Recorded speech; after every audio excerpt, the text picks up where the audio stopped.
കപ്പൽ മുക്കുന്നതാര്, കപ്പൽ രക്ഷിക്കുന്നതാര്, പിന്നെ വിഷയത്തിൽ പേടിച്ചു തീർത്ത് വാനി ശരത്, ഓറഞ്ച് ചീസ് കട്ടതാര്. നമസ്കാരം.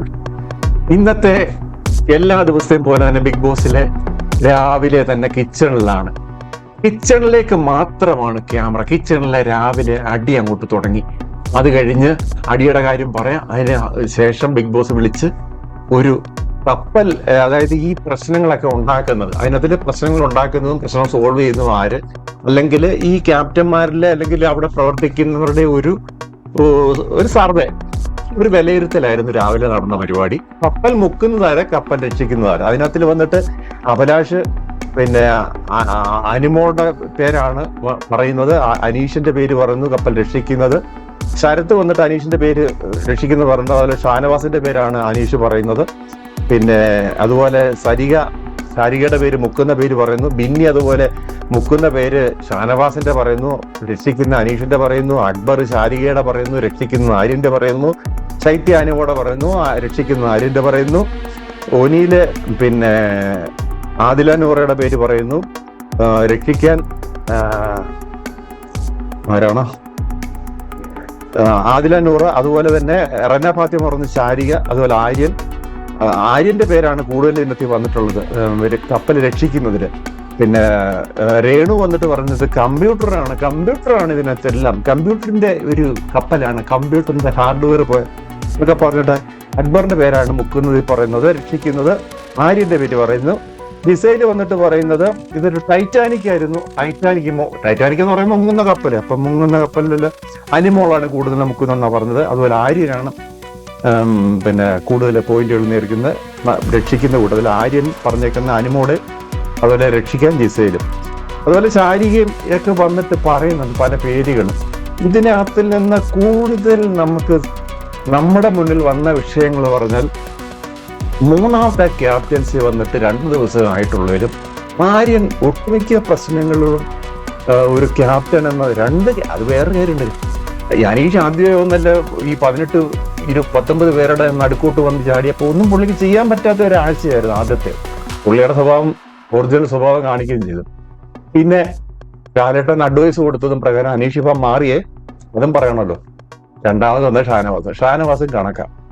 ഒത്തിരി പ്രശ്നങ്ങൾ ഉണ്ടാക്കി അതിനകത്ത്. ക്യാപ്റ്റൻസിയിൽ ഇവർ രണ്ടുപേരും പൂർണ്ണ പരാജയമായിരുന്നു.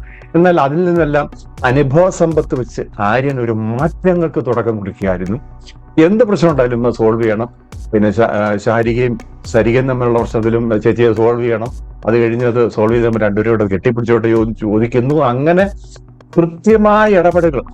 അടിക്ക് ഒരു കുറവില്ല. ക്യാപ്റ്റൻ ഇനിയും മേജറെ കൊണ്ടിട്ടാലും അടുക്കളയിൽ അടിത്തീരത്തില്ല. അതൊരു പ്രശ്നമില്ല. ഇതിനകത്ത് ഇവരെല്ലാം ഒരു 5-6 പേര് പുറത്തു പോയി പുതിയ കണ്ടസ്റ്റൻസ് വന്നാൽ നല്ല കളി വെക്കാണ്. ഇപ്പോഴത്തെ ബിഗ് ബോസില്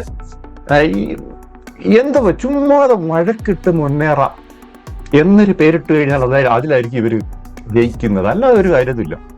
വെറുതെ ആ ശൈത്യൊക്കെ ഇന്നെന്ത് കാണും, ഒരു ആക്ടിവിറ്റി ഇല്ല. ശാരീരിക പ്രശ്നങ്ങളുണ്ടാക്കി ഇന്നലെ ഒരു പരച്ചിലും പിരിച്ചിലും ഒക്കെ ആയിട്ട് അവരൊരു അങ്ങനെ ഒരു കോണ്ടന്റ് അവിടെ ക്രിയേഷൻ എന്ന് പറഞ്ഞാൽ ഒന്നുമില്ല. കോണ്ടന്റ് ക്രിയേറ്റ് ചെയ്യാൻ വഴക്കിടുക എന്നുള്ളത് ബിഗ് ബോസിന് മനസ്സിലായി. ഇത് കള്ളത്തരമാണ്. ക്യാമറയ്ക്ക് മുന്നിൽ പിന്നെ വ്യൂവേഴ്സിനെ കാണിക്കുന്ന ഒരു അഭിനയമാണെന്ന് മനസ്സിലായിക്കൊണ്ടാണ് ബിഗ് ബോസ് പുതിയ തന്ത്രങ്ങൾ മെനയുന്നത്. ഇതിനകത്തിൽ വന്നേക്കുന്ന ആര്യനാണ്. ജിസലിന്റെ പേര് പറഞ്ഞിട്ടുണ്ട്. അതുപോലെ കൂടുതലും വന്നേക്കുന്ന അഭിലാഷിന്റെ പേര് വന്നിട്ടുണ്ട്. പിന്നെ അനീഷിന്റെ പേരും. ഈ 18 പേര് എതിർത്ത അനീഷ് നല്ലവനാകുന്നതിന്റെ ലക്ഷണങ്ങൾ കാണുന്നു. നല്ലൊരു പ്ലെയറായിട്ട് അനീഷ് മാറുന്നു എന്നതിന്റെ തെളിവാണ്. അനീഷിന്റെ പേര് ഈ കപ്പലിനെ രക്ഷിക്കാൻ നമ്മൾ കണ്ടത് ആദ്യത്തെ ആഴ്ചയിലെ ഈ ആക്ടിവിറ്റിയിൽ കണ്ടതാണ്. എല്ലാവരും ഒറ്റ ശബ്ദത്തിൽ അനീഷിന്റെ പേര് നിരത്തിയിട്ടതാണ്. ഇപ്പോൾ തിരിച്ചായി. അനീഷ് ലാലേട്ടൻ പറഞ്ഞ അഡ്വൈസ് ഉൾക്കൊണ്ട് അവൻ ശരിക്ക് കളിക്കുന്നു എന്ന് വേണം മനസ്സിലാക്കാൻ. അനിമോള് ഈ കളിയാണോ ഇത് കളിപ്പിക്കലാണോ എന്ന് തോന്നിപ്പോകും. കാര്യം അവിടെ എന്ത് പ്രശ്നം ഉണ്ടാക്കും ലാസ്റ്റ് കാര്യം. അവൻ പ്രശ്നം ഉണ്ടാക്കാൻ പോകരുത്. ആദില നൂറേക്കാരന്റെ പ്രശ്നം ഉണ്ടാക്കാതെ ഇങ്ങനെ ഒഴുകി നടക്കുന്നു. സുധി, സരിക ഇവരൊക്കെ മെഴുകലാണ്. അവിടെ മെഴുകൽ മാത്രമേ ഉള്ളൂ. അവരുടെ ഒരു പരിപാടി അവിടെ ഇല്ല, മെഴുകലാണ്. അതുപോലെ പിന്നെ ഒനിൽ സാബു, ഇവരൊക്കെ ആണ് എന്ത് വെളിക്കിടന്ന് ഈ കൊച്ചി എന്ന് പറഞ്ഞത് ഭയങ്കര ഫുഡിന്റെ കാര്യം. ഇവരെയൊക്കെ പിടിച്ച് എന്തിനാ അതിനകത്ത് കൊണ്ടുവരുന്നു തോന്നിപ്പോ. ഒരു പരിപാടിയില്ല ഒനിൽ സാബുവിന്റെ ഒന്നും, ഒരു പരിപാടി. ഇപ്പൊ ഞാൻ നോക്കിയിട്ട് ആര്യൻ കുറച്ച് കയറി വരുന്നുണ്ട്, ഷാനവാസ് കുറച്ച് ഡൗൺ ആയിട്ടുണ്ട്, പിന്നെ അനീഷ് ഒരു പടിപടിയായിട്ട് അനീഷിന്റെ ഗെയിം കയറ്റിക്കൊണ്ടുവരുന്നു. ഇതാണ് ഇപ്പൊ നടക്കുന്നത്. ജിസേല് കയറുന്നുണ്ട്. ഇങ്ങനെ 3 പേരാണ് ഇപ്പോൾ ഈ ആഴ്ച കളിച്ച് മുന്നേറുന്നതും അവന്റെ ജനങ്ങളുടെ ശ്രദ്ധ നേടുന്നത്. പിന്നെ കുറച്ച് ഫാൻസ് ഒക്കെ എന്തെങ്കിലുമൊക്കെ എല്ലാവർക്കും കാണാം. അനുമോക്കൊക്കെ ഫാൻസ് കൂടുതലുള്ള 1 മില്യണിലൊക്കെ ഉള്ള ഫാൻസ് ഇത് കാണും, പിന്നെ ഫോളോവേഴ്സ് ഒക്കെ ഉള്ളതാണ്. അപ്പൊ അതിന്റെയൊക്കെ ഒരു സപ്പോർട്ട് കിട്ടുമായിരിക്കും. അതെങ്ങനെയാണെന്ന് നമുക്കറിയത്തില്ല. വോട്ട് വിലയിരുത്തുന്നത് ബിഗ് ബോസിന് പറയാൻ പറ്റത്തുള്ളൂ, നമുക്കതൊന്നും പറയാൻ പറ്റത്തില്ല. നമ്മളുടെ ഒരു വ്യൂവില് ഈ ബിഗ് ബോസില് ഇന്ന് രാവിലെ അവിടെ നടന്നത് വെറും കൂതറ പരിപാടി. 18 ഓറഞ്ച് ഉണ്ടായിരുന്നു, 19 ഓറഞ്ച് ഉണ്ടായിരുന്നു, പിന്നെ 25 ഓറഞ്ച് ഉണ്ടായിരുന്നു. അതിൽ 18 എണ്ണം പോയ ബാക്കി എത്ര? അല്ലെ 1-ാം ക്ലാസ്സിൽ പോയിരുന്നത് 5-ൽ നിന്ന് 4 പോയാ ബാക്കി എത്ര എന്ന് ചോദിക്കുന്നവരെ ഉടനെ ഇങ്ങനെ കണക്കൂട്ടുന്ന ഓരോരുത്തര്. ചീസ് കട്ട് എടുത്തതാര്? അങ്ങനെ ഫാത്തിമയും പിന്നെ ഷാനവാസും കൂടെ അടി, ചീസിനടി അതാര്, കളിപ്പിച്ചതാര്?